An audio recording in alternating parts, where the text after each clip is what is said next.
Sponsor exemptions is a term applied to places in the field for a professional golf tournament that are set aside to be filled at the discretion of the tournament sponsor. In other words, the tournament sponsor gets to say, I want player X, player Y, and player Z in my tournament, and those players get in even though they have not otherwise met the qualifying criteria for the tournament. Sponsors pay big money to get their company names in a tournament's title. For example, the Honda Classic or the Walmart Arkansas Championship. Sponsor exemptions are one of the things the sponsor gets for spending that money. Tournaments on the major pro golf tours fill their fields by some combination of qualification criteria, typically based on factors such as players' position on the money list, past champion status, career money earnings, and so on.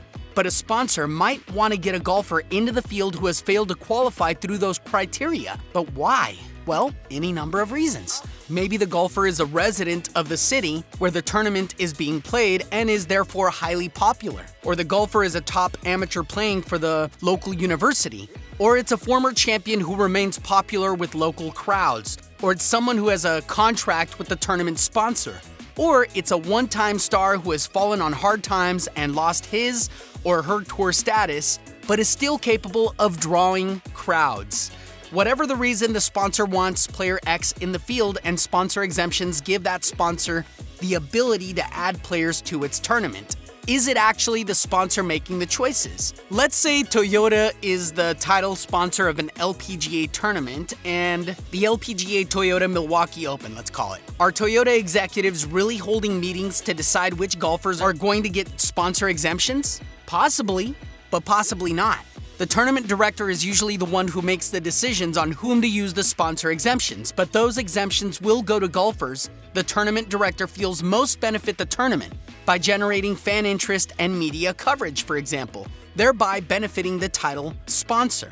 Sponsor exemptions vary between tours. The guidelines for using sponsor exemptions, how many exemptions a tournament gets to dole out, what types of players are eligible to receive such an exemption, and so on, vary from pro tour to pro tour.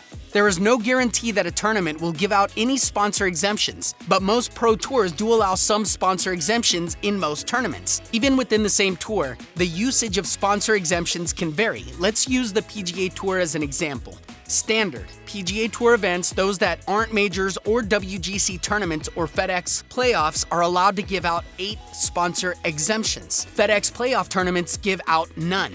The 4 majors each have their own rules for awarding exemptions, and the PGA Tour has no control over that. The majors are all run by other organizations. Let's stick with the PGA Tour for examples of specific policies relating to sponsor exemptions. Consider a standard full-field PGA Tour event, say the Honda Classic or the Texas Open.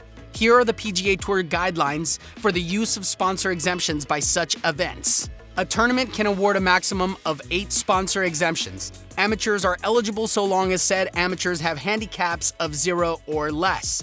The tournament must look at the list of players who finished 2 to 25 on the previous year's Web.com Tour money list, combined regular season and finals.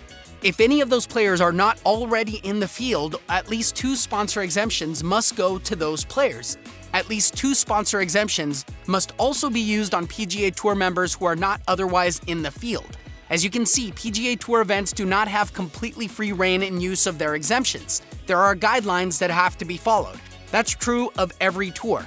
A standard LPGA Tour event, for example, can give out only 2 sponsor exemptions. Tours usually put a limit on the number of sponsor exemptions golfers can accept in any given year, but again, this is something that varies by tour.